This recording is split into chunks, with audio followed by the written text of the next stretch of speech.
ambil pada pagi ini temanya adalah fikih kiasah antara perang dan damai. Ini realitas yang tidak bisa kita pungkiri. Ada perbedaan, ada konflik, ada kepentingan, ujung-ujungnya perang. Sebetulnya Islam bagaimana memposisikan perang ini? Secara naluri, Islam pengennya damai atau perang? Itu yang paling penting nanti dibicarakan oleh Bu Nur Rofiah. Kalau kita lihat dalam sejarahnya, Ibnul Qayyim al-Jauziyah misalnya mengatakan ada peperangan yang Nabi tidak terlibat di dalamnya. Yang Nabi terlibat disebut dengan ghazwah, yang Nabi tidak terlibat disebut dengan sariyah. Pertanyaannya, berapa kali Nabi melakukan ghazwah? Berapa kali umat Islam melakukan sariyah? Kita lihat beberapa referensi. Ternyata para ulama berbeda pendapat terkait dengan jumlah perang yang dilakukan oleh umat Islam.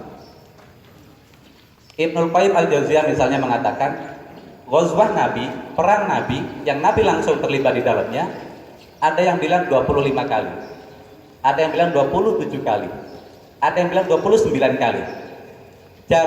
Jabir bin Abdullah mengatakan, saya ikut perang bersama Nabi 19 kali, 2 kali saya gak ikut, berarti 21 kali. Imam Bukhari, Imam Muslim meriwayatkan dari Al-Arqam itu 19 kali. Jadi jumlahnya perbedaan pendapat oleh para ulama. Untuk syariah, peperangan yang Nabi tidak terlibat di dalamnya itu kurang lebih 60 kali. Bapak Ibu sekalian yang dirahmati Allah, dan perang-perang Nabi itu terjadi hanya di Madinah. Tidak pernah terjadi di Mekah selama 13 tahun. Di Madinah tahun kedua Hijriah baru terjadi perang yang pertama. Lalu perang-perang berikutnya terjadi, dan terakhir perang Tabuk itu terjadi pada 9 Hijriah. Bayangkan dalam kurun waktu 7 sampai 8 tahun terjadi sekalipun, kita tidak boleh melampaui batas. Saya menulis di dalam buku saya, Bu Nur Rofiah, saya bikin buku judulnya Islam Mengasihi Bukan Membenci, diterbitkan Mizan. Saya menceritakan ada satu kisah dalam peperangan Nabi, seorang sahabat nangkep anak kecil dan dia keturunannya orang musyrik. Ditangkap lalu mau disembelih.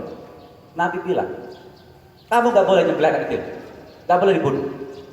Sahabat kemudian berkilah, Nabi, ini anaknya orang musyrik dan nanti dia akan jadi orang musyrik. Apa kata Nabi?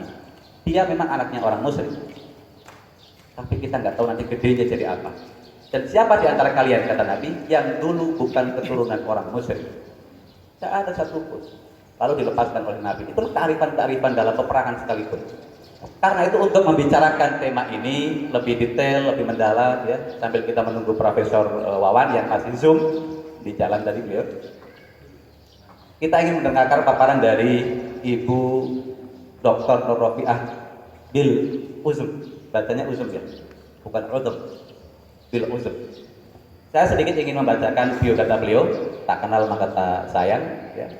Ini beliau datangnya sudah dari pagi, luar biasa, demi kita semuanya.